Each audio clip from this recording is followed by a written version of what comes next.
Hello, everyone. I wanted to make a brief video, just a few preliminary words about this excerpt from John Locke's Second Treatise of Government.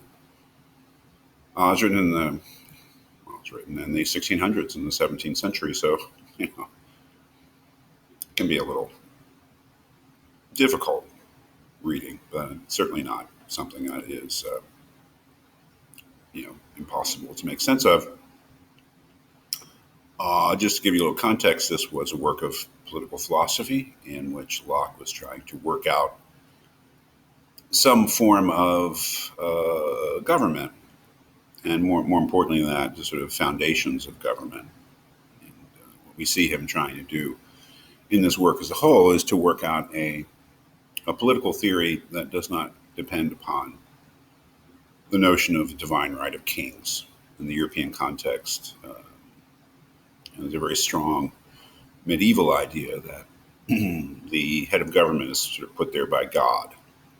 That's what divine right means. And what Locke is trying to do in the Second Treatise of Government, perhaps amongst other things, is to reject that theory and to come up with some theory in its place. And generally, it's a more democratic theory that the legitimacy of the ruler doesn't come from some theological source, from some divine source.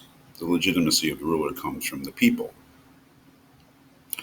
This is generally known as liberalism in terms of being a political philosophy, a political theory, or a way of thinking about politics and government. Liberalism, that human beings are all individuals who are born free, and that they make governments for their own ends. And that's really the guiding idea here. I mean, he asked a question, why would anybody leave the state of nature? The state of nature is the state of perfect freedom into which every human being is born, according to Locke.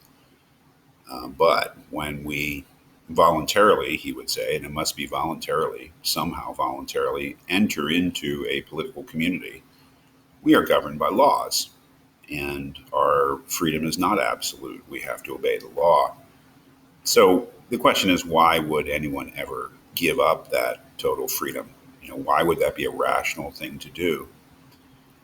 And in answering that question, he gives you what he considers to be the purpose of government, what governments are for, what the function of government is. And then the last part of it is about the limits of governmental power. If you conceive of the origin of government in a certain way, the way that he conceives of it, which is essentially as a compact or a contract made between individuals for their own purposes, there have to be limits on the power of government. And he argues, what those limits are in the last part of it. So we'll be taking a second look at it next week. But it's definitely readable, and it's an incredibly important and interesting argument here about the relation between individuals and their freedom and their governments.